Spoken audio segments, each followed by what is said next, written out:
With interest rates on hold, the Reserve Bank Governor, Sept has warned that future cuts may also well be or rather would not be on the cards. This stance could set the tone for an intense fight over the content and substance of the economic plan agreed to by the social partners in Nedlac.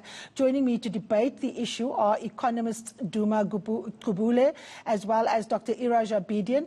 And from the Institute for Economic Justice, I'm joined by Busi Sibeko. Thank you so much for joining me. Good afternoon, Duma. You have always argued against the current economic policy trajectory of the government. In terms of the stance taken by the Reserve Bank, I mean, I know that you would have argued for a further rate cut, but more importantly, what are you saying about, the governor's future outlook? Does it give us an idea of what this economic recovery plan that the president is yet to table might look like? And is it going to be more of the same? Let me start with the interest rate cut. I think people have to understand that a recession by definition means that there is too little money in the economy and there are too many goods chasing too little money. So the only way to get more money into the economy is to cut interest rates or for governments to spend more money. So in terms of the interest rates, I was thinking about it before the show. There's no reason why the central bank can't cut interest rates to less than zero.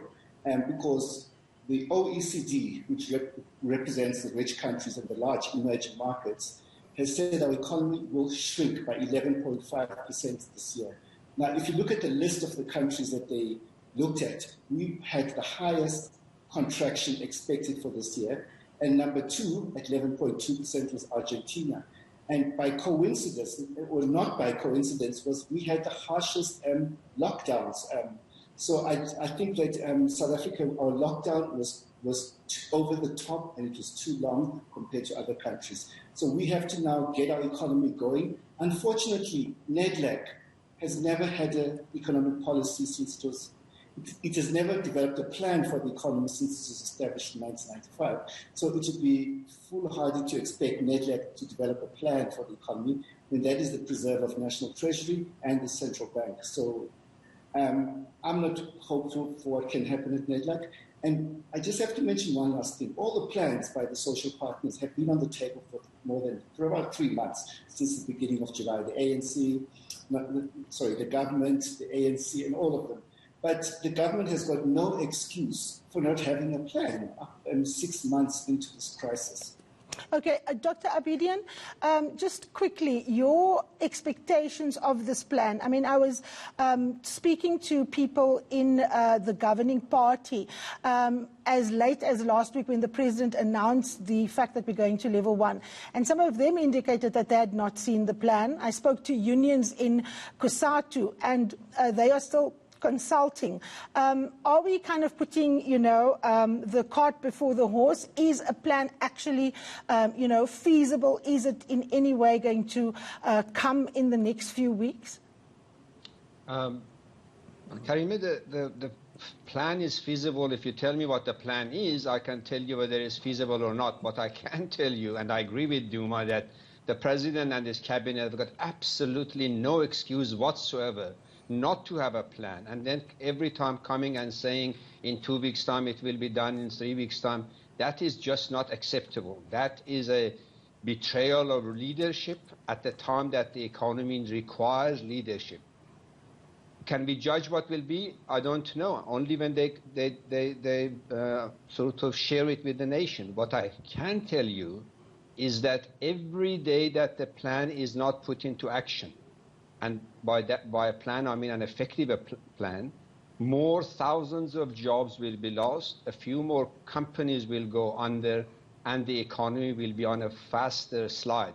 Therefore, that is the focus that we need to have. We need to say what needs to be done quickly, not be consulting, be having another session with the Alliance and with the Nedlac and so on.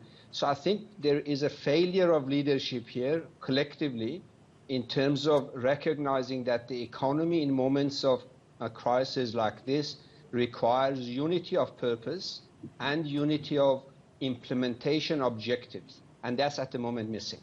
Busi, let me bring you in. Your institute has always advocated for less austerity, a bigger social wage, bigger investment in infrastructure. Do you think this is going to be part of this economic plan, or is the stance of the central bank governor an indication that we are going to have what you have termed, an austerity approach to the lockdown and to how to get the economy going again? Absolutely. I don't imagine that the status quo will be changed. I think what is very telling is the fact that we don't have a plan and the MTBPS is coming up. So how do you not have a plan when you're supposed to be announcing the budget? So clearly there's no consideration. The MTBPS should be on the way of being finalized at this point. And so without an economic plan, then you can already make the assumption that this plan will not be incorporated into this moving forward. But I think critically, the government has not demonstrated a desire to actually move away from the status quo, particularly when it comes to fiscal policies. And so I do anticipate that in this budget or in this economic plan, we will see austerity still. There'll be grand plans, but there'll be very limited financing of those plans. So those plans won't work ultimately. All right, let's take a short break. When we come back, we continue our debate on the economic rescue plan that President Cyril Ramaphosa is expected to table in the next few weeks.